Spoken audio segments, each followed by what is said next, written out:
সুপ্রিয় শিক্ষার্থীরা, কেমন আছো? আশা করি সবাই মোটামুটি ভালো আছো। আজকের অনলাইন ক্লাসে বুজপুর ন্যাশনাল স্কুল অ্যান্ড কলেজের পক্ষ থেকে আমি প্রভাষক জিতেন্দ্রনাথ হিসেব বিজ্ঞান সবাইকে আমার থেকে এবং প্রতিষ্ঠানের পক্ষ থেকে আন্তরিক ও প্রীতি ও শুভেচ্ছা জানাচ্ছি। আজকের অনলাইন ক্লাসের আমার টপিকস হচ্ছে, গতদিন আমি ব্যবস্থাপনা হিসাব বিজ্ঞান পরিচিতি ক্লাসের থিওরিক্যাল বিষয় নিয়ে আলোচনা করেছিলাম। আজকে আমি ম্যাথমেটিক্যাল বিষয়ে সৃজনশীল প্রশ্ন নিয়ে আলোচনা করতে যাচ্ছি। তো যাক, প্রথমে সৃজনশীল প্রশ্ন সাবমিট করব। সে আলোকে উক্ত সৃজনশীল প্রশ্ন সমাধান করব। সৃজনশীল প্রশ্ন সাবমিট করার পরে সেটা বিস্তারিত ব্যাখ্যা করে সেটা প্রদর্শন করব।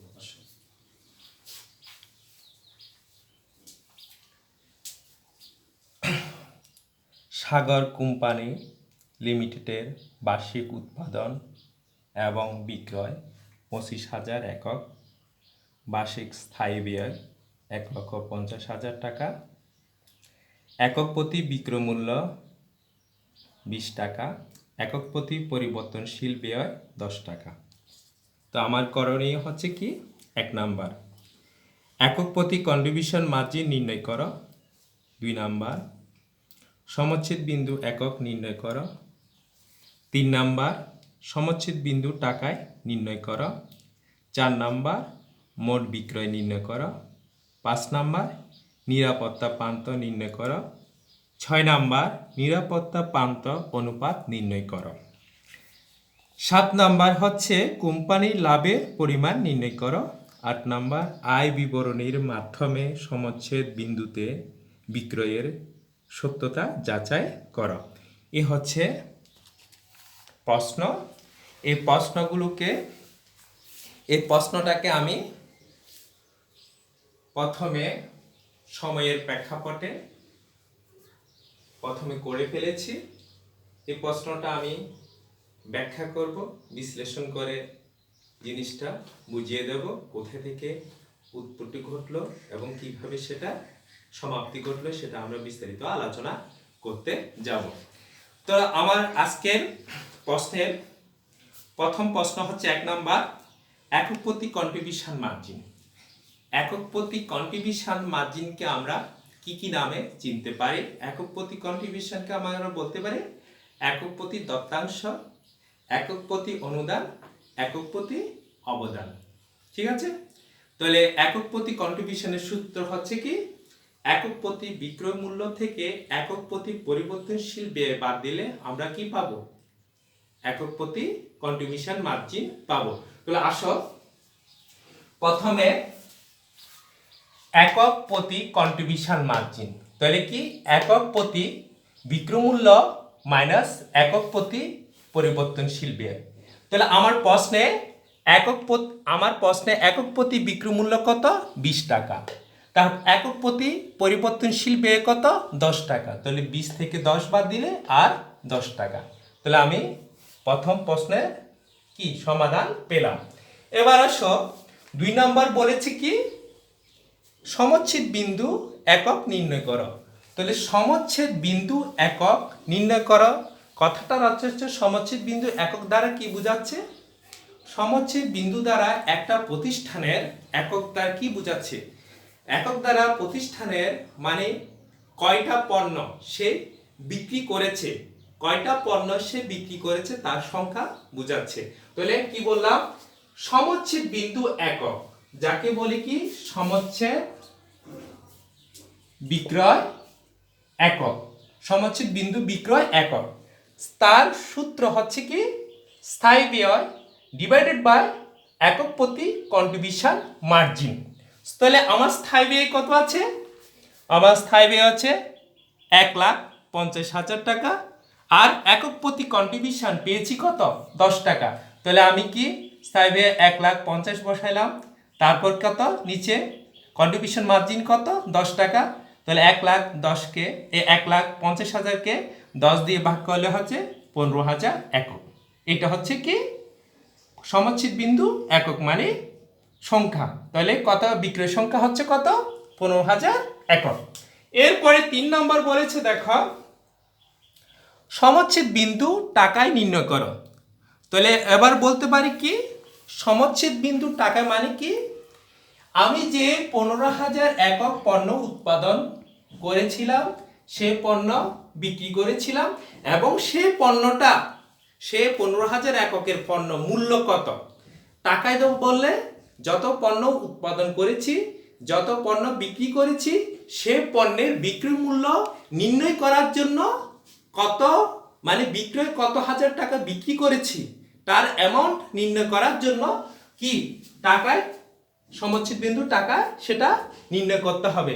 তাহলে সমচ্ছেদ বিন্দু টাকায় সূত্র হচ্ছে, তাহলে কি বললাম সমচ্ছেদ বিন্দু একক ইন্টু একক প্রতি বিক্রয় মূল্য। তো সমচ্ছেদ বিন্দু একক কত পেলাম 15,000 একক, এর একক প্রতি বিক্রয় মূল্য আমরা প্রশ্নে আছে কত 20 টাকা, তাহলে কত 3 লক্ষ টাকা। আচ্ছা এটা একটা পদ্ধতি গেল। সমচ্ছেদ বিন্দু টাকার আরেকটা পদ্ধতি আছে দেখো, তাহলে আরেকটা পদ্ধতি কি সমচ্ছেদ বিন্দু বিক্রয় টাকায়, তাহলে কি স্থায়ী ব্যয় ডিভাইডেড বাই দত্তাংশ অনুপাত। তাহলে কি সমচ্ছেদ বিন্দুর আরেকটা সূত্র হচ্ছে কি স্থায়ী ব্যয় ডিভাইডেড বাই দত্তাংশ অনুপাত। তাহলে এখানে দেখা যাচ্ছে আমার প্রশ্নের মধ্যে দত্তাংশ অনুপাত নাই, পার্সেন্টেজ নাই, তাহলে আমাকে প্রথমে পার্সেন্টেজ বের করে নিতে হবে। তাহলে পার্সেন্টেজ কিভাবে বের করব, দত্তাংশ অনুপাত ইকুয়াল টু কি একক প্রতি দত্তাংশ ডিভাইডেড বাই একক প্রতি বিক্রয় মূল্য ইন্টু 100। তাহলে আমার একক প্রতি দত্তাংশ কত পেলাম, একক প্রতি দত্তাংশ পেলাম 10 টাকা, এই 10 টাকা একক প্রতি বিক্রয় মূল্য কত 20 টাকা, এই 20 টাকা বসালাম, তারপর ভাগ দেওয়ার পরে কত পয়সা হয় 50 পয়সা, এই 50 পয়সাকে 100 দিয়ে গুণ করলে 50% হবে, কি হবে 50%। তাহলে আমি কিভাবে নির্ণয় করতে পারি, সুতরাং নির্ণয় করতে পারি আমার স্থায়ী ব্যয় কত 1,50,000 আর দত্তাংশ অনুপাত কত 50%। তার মানে কত এই 50%কে পার্সেন্ট উঠাইলে আমরা পাবো কত 50 পয়সা। এই 50 পয়সা 1,50,000কে 1,50,000কে 50 পয়সা দিয়ে ভাগ করলে আমরা পাবো কত 3 লক্ষ টাকা। এই ভাবো কি সমচ্ছেদ বিন্দু টাকায় নির্ণয় করা যায়। এবার আসো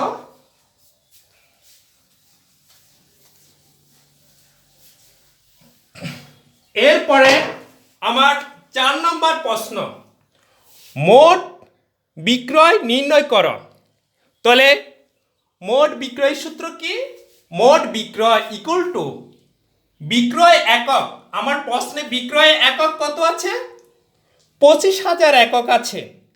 তাহলে বিক্রয় যার বিক্রয় টাকা নির্ণয় করতে হলে তার বিক্রয় একক প্রয়োজন, তাহলে তার বিক্রয় একক কত 25,000 আর এর বিক্রয় মূল্য একক প্রতি বিক্রয় মূল্য কত 20 টাকা। তাহলে 25,000 গুণ 20 ইকুয়াল টু 5 লক্ষ টাকা, এটা হচ্ছে মোট বিক্রয়ের পরিমাণ। এবার আসো 5 নম্বর 5 নাম্বার নিরাপত্তা প্রান্ত নির্ণয় করো। কি নিরাপত্তা প্রান্ত নির্ণয় করো? তাহলে নিরাপত্তা প্রান্ত নির্ণয় করতে হলে নিরাপত্তা প্রান্ত ইকুয়াল টু প্রকৃত বিক্রয় মাইনাস সমচ্ছেদ বিক্রয়। তাহলে প্রকৃত বিক্রয় কোনটাকে বলে? প্রশ্নের মধ্যে যে বিক্রয়টা দেওয়া থাকবে সেটা হচ্ছে প্রকৃত বিক্রয়। আর সমচ্ছেদ বিক্রয় কোনটা? যেটা সমচ্ছেদ বিন্দু বিক্রয় থেকে নেওয়া হবে সেটা হচ্ছে সমচ্ছেদ বিক্রয়। তাহলে প্রকৃত বিক্রয় থেকে সমচ্ছেদ বিক্রয় বাদ দিলে তাহলে আমরা প্রকৃত বিক্রয় কত পেলাম? 5 লক্ষ টাকা। 5 লক্ষ টাকা বসালাম। আমরা সমচ্ছেদ বিক্রয় কত পেলাম? 3 লক্ষ টাকা। আমরা 3 লক্ষ টাকা বসালাম। 5 লক্ষ থেকে 3 লক্ষ টাকা বাদ দিলে আর হবে 2 লক্ষ টাকা। এটা হচ্ছে নিরাপত্তা প্রান্ত। এবারে 6 নম্বর বলেছে, দেখো নিরাপত্তা প্রান্ত অনুপাত নির্ণয় করো। তাহলে কার অনুপাত বলেছে? নিরাপত্তা প্রান্ত। যার অনুপাত নির্ণয় করতে হবে তার অ্যামাউন্ট লিখতে হবে। তাহলে তার অ্যামাউন্ট কত? নিরাপত্তা প্রান্তের অ্যামাউন্ট হচ্ছে কত? 2 লক্ষ টাকা। তাহলে আমরা সূত্র বলতে পারি নিরাপত্তা প্রান্ত অনুপাত ইকুয়াল টু নিরাপত্তা প্রান্ত ডিভাইডেড বাই বিক্রয় ইনটু 100। তাহলে আমি নিরাপত্তা প্রান্তের মান বের করলাম কত? 2 লক্ষ টাকা। আর বিক্রয় কত? 5 লক্ষ টাকা। তাহলে কি 2 লাখকে 5 লক্ষ দিয়ে ভাগ করলে হচ্ছে কত?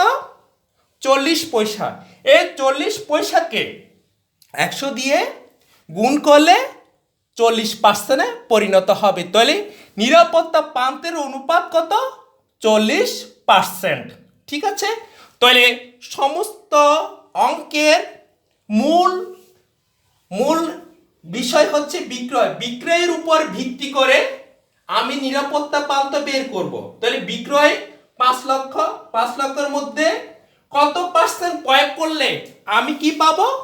2 লক্ষ টাকা পাবো। তার মানে কত? 40% প্রয়োগ করলে আমি কি পাবো? 2 লক্ষ টাকা পাবো। তাহলে আমার মেন উৎস হচ্ছে বিক্রয়।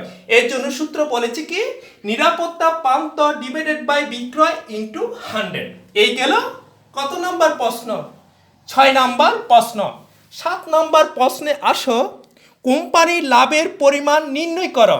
তাহলে কোম্পানির লাভের পরিমাণ নির্ণয় করার সূত্র হচ্ছে কি? তাহলে কি লাভের পরিমাণ ইকুয়াল টু, তাহলে দেখো এই অঙ্কটার সাথে প্রশ্নটা করার আগে একটা গ্রাফিক্সটা আঁকি নি। দেখো এই বিক্রয় মনে করো স্টার, এই পরিবর্তনশীল ব্যয়, পরিবর্তনশীল ব্যয় স্টার। তারপর এ হচ্ছে দত্তাংশ। ঠিক আছে। এরপরে আছে কি স্থায়ী ব্যয়। তারপরে হচ্ছে কি লাভ। ঠিক আছে। তাহলে আমরা যে কোনো জিনিসের মান বের করতে হলে সর্বমোট 3টি উপাদান লাগবে। কয়টি উপাদান? 3টি। তাহলে আমার কিসের মান বের করতে হবে? লাভের মান বের করতে হবে। কিসের? এই লাভের মান বের করতে বলছে লাভের পরিমাণ। তো লাভের পরিমাণ বের করতে হলে আমি এই 3টি উপাদান নিতে পারবো। কয়টি? তাহলে কি দত্তাংশ, স্থায়ী ব্যয় আর লাভ। তাহলে কি এই জন্য লিখলাম দত্তাংশকে আবার বলা হয় কন্ট্রিবিউশন মার্জিন। এই জন্য বললাম যে মোট কন্ট্রিবিউশন মার্জিন যাকে বলতে পারি মোট দত্তাংশ মাইনাস কি স্থায়ী ব্যয়, মাইনাস স্থায়ী ব্যয়। তাহলে কি মোট কন্ট্রিবিউশন মার্জিনের সূত্র কি? মোট বিক্রয় একক ইনটু একক প্রতি কন্ট্রিবিউশন মার্জিন। তাহলে মোট বিক্রয় একক কত? 25,000 একক। কন্ট্রিবিউশন মার্জিন আগে বের করেছি কত? 10 টাকা। তাহলে কত? তাহলে কত হবে? 2,50,000 টাকা। সেখান থেকে স্থায়ী ব্যয় বাদ দেবো 1,50,000। বাদ দিলে হবে কত? 1 লক্ষ টাকা। এ হচ্ছে কি লাভ। এই অঙ্কটাকে আরো একটা পদ্ধতিতে করা যায়। দেখো লাভ আরেকটা পদ্ধতিতে কিভাবে করব। আর এই লাভটা করার সময় একটা কথা বলে নি, কোম্পানির লাভ সব সময় প্রকৃত বিক্রির উপর নির্ণয় করা হয়। কোম্পানির লাভ সব সময় প্রকৃত বিক্রির উপর করা হয়। তাহলে দেখো বিক্রয় বিক্রয় কত? 25,000 একক।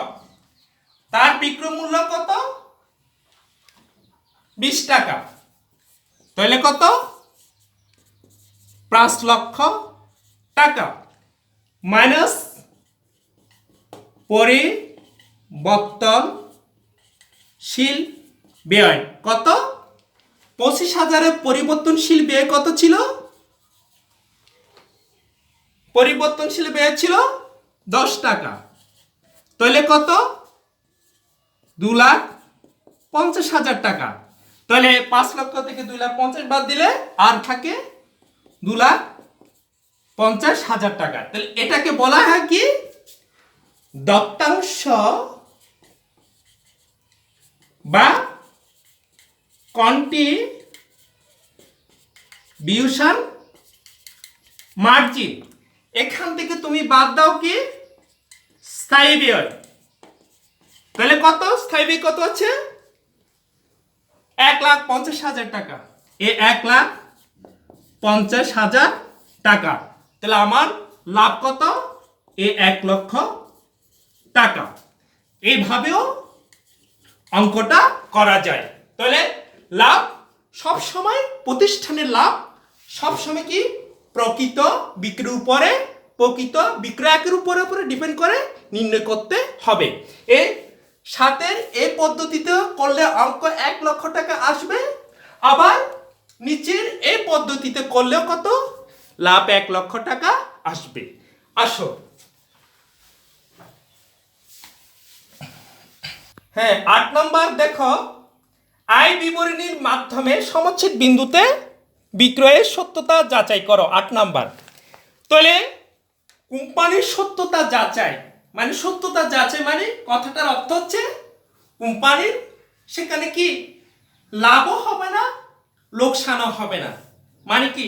সমান, উভয় দিকে সমান হবে, ইকুয়াল টু সমান। বাম পক্ষ আর ডান পক্ষ দুই দিক সমান হবে। সত্যতা সবসময় সমান হয়ে থাকে। তো সত্যতা যাচাই করা হয় কোম্পানি কি দিয়ে? তাহলে মনে রাখতে হবে, কোম্পানির সত্যতা অল টাইম যাচাই করা হয় কি দিয়ে? সমচ্ছেদ বিক্রয় একক দিয়ে সত্যতা যাচাই করা হয়। সব সময় সমচ্ছেদ বিক্রয় একক দিয়ে কোম্পানির সত্যতা যাচাই করা হয়। তার মানে সত্যতা যাচাই কথাটার অর্থ হচ্ছে সেখানে কোম্পানির ব্রেক ইভেন পয়েন্ট নির্ণয় করা হয়। মানে কিন্তু সেখানে কোম্পানির লাভও হবে না, লস হবে না। যেখানে ব্রেক ইভেন পয়েন্ট বা ইউটার পয়েন্ট সেটা নির্ণয় করা হয় কি দিয়ে? তোমার সমচ্ছেদ বিক্রয় একক দিয়ে। তাহলে আসো, সত্যতা যাচাই করলে আয় বিবরণী, এদিকে আমরা কি লিখব? উপরে লিখব কি? আয় বিবরণী। ঠিক আছে? আর ওই কোম্পানির নামটা লিখব, এখানে হচ্ছে কি? বিবরণ। আর হচ্ছে দিকে কি? টাকা। তাহলে কোম্পানির সত্যতা নির্ণয় করতে হলে বলছি যে সমচ্ছেদ বিক্রয় একক নিতে হবে। আমার সমচ্ছেদ বিক্রয় একক কত? আমার সমচ্ছেদ বিক্রয় একক হচ্ছে 15,000 টাকা। আর একক প্রতি বিক্রয় মূল্য কত? 20 টাকা। তাহলে 15,000 এককের গুণ 20, 3 লক্ষ। এই 3 লক্ষ টাকা। সেখান থেকে মাইনাস পরিবর্তনশীল ব্যয় বাদ দেব। তাহলে পরিবর্তনশীল ব্যয় কত? তাও কি 15,000 10 টাকা করে। তাহলে কত? 1,50,000 টাকা। তাহলে 3 লক্ষ থেকে 1,50,000 বাদ দিলে আর থাকবে 1,50,000। এটাকে বলা হয় দত্তাংশ বা কন্ট্রিবিউশন মার্জিন। এরপরে সেখান থেকে বাদ দেব কি? স্থায়ী ব্যয় কত? 1,50,000 টাকা। বাদ দিলে হবে যে নিট লাভ অবলিক ক্ষতি। তার মানে ব্যবসা প্রতিষ্ঠানে কি হয় নাই? লাভও হয় না, কি লসও হয় নাই। এইভাবে কি নির্ণয় করা হয়? সত্যতা নির্ণয় করা হয়।